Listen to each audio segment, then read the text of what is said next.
Do you think this offseason went exactly how Monte McNair wanted it to? No, I mean, I think, yeah, like the coaching search did. I think the draft did. I think the first day of free agency did, and the first big trade he did, those all went according to plan. Mhm. But I think there was one more move that he had intended to do, and it didn't get done, and maybe it does, maybe it doesn't between now and in February. But I just feel like there was one more move. He kept saying he was going to be aggressive, that he wasn't done yet, that he understood his roster wasn't quite there yet. But now you're rolling. This is what you're rolling into the season with. I think so for the most part, yes. But that last like finishing touch, you know, he didn't quite get over the hump where you've guaranteed yourself a playoff spot.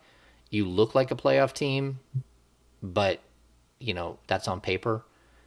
Like we have to see what exactly this team develops into and whether they can take that next step, and that requires maybe a little bit more than what they have right now, where you would guarantee who they are. Did you think that the whole KD situation, league almost shut down because of that? You think that's the reason why the deal didn't get done, or was there probably just not a deal out there for him that he was looking for?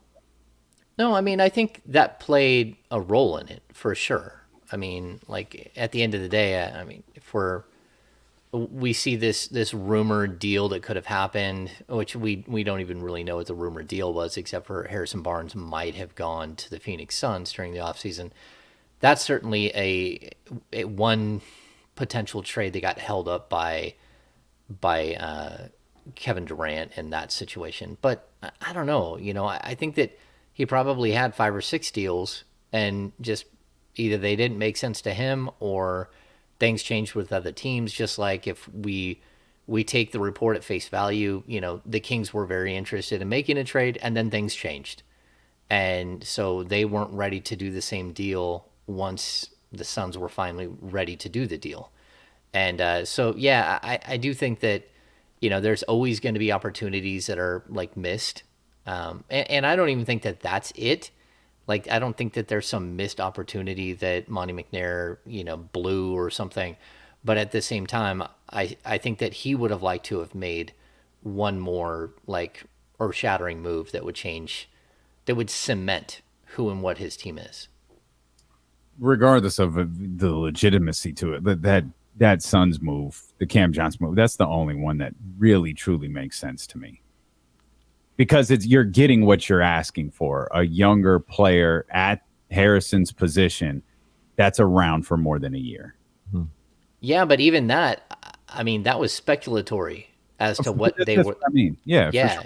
yeah, what they might get in that deal. And so, yeah, I could see that being a move that makes a lot of sense for the Kings, just because you're getting younger at the Mhm. position, and whether he can play the three, that's still a question. And I think this team really, I think that long term, they have hopes that maybe Keegan Murray can play the three, that he can slide over and play some three, but they've got to get him like in the lab, and really break him down as work on his body and get him more physical and all that stuff. And that's going to take a little bit of